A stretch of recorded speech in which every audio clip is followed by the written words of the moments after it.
Module 1, Introduction to Sports Nutrition. So why should we study sports nutrition?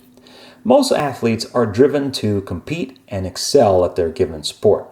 So they're not really concerned about health.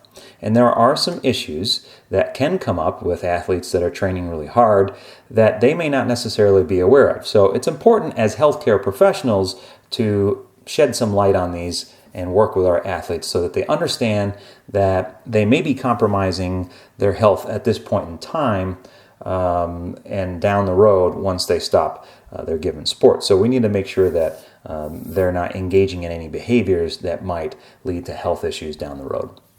We also want to make sure that they have all the nutrients necessary to sustain basic metabolic needs as well as chemical processes in the body. We also are interested in sports nutrition for the aesthetic point of view. There are a lot of sports that do require an aesthetic to them, and there's a proper way to achieve those aesthetics as far as physique is concerned. And so that's another reason why we want to make sure that we are engaging athletes with good information.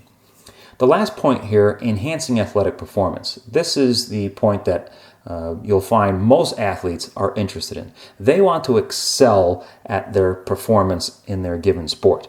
They will try many things to try and get that one little edge over their competitor, to shave mere milliseconds off their time, for example. So that's another reason why that we want to study sports nutrition. So as far as some special notes are concerned, it's really important that as you're going throughout this course that you realize that food is not a replacement for an inherent ability that the athlete has to excel at their sport. A lot of these, particularly athletes at the elite level, have something really special. They're working at a much, much higher level than the average person. They have a skill set that is extraordinary.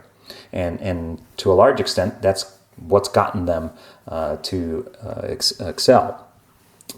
You also cannot use food to replace hard training. These athletes are very, very dedicated to their sport, particularly at the elite level, and they are driven. They're highly motivated and they want to compete and they want to excel. So nothing is going to replace the hard work that it takes in training and maintaining the proper physique and abilities as far as physicalities are concerned to be able to excel at the sport.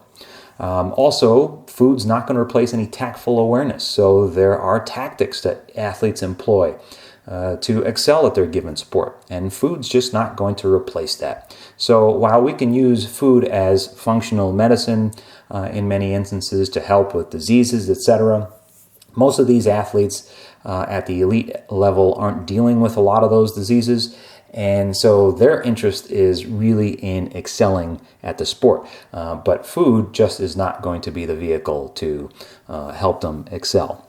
Nothing's going to replace that hard work and inherent natural ability.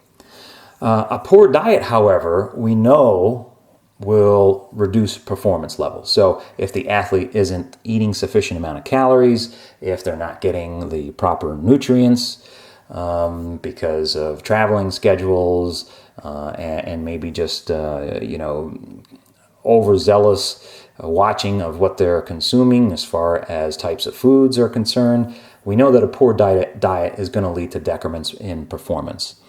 The last point here is that there really isn't any magic pill or nutrient that is going to, put them in the gold medal position as opposed to, the bronze medal position. So that's also important to keep in mind as we're going throughout the course and learning this material.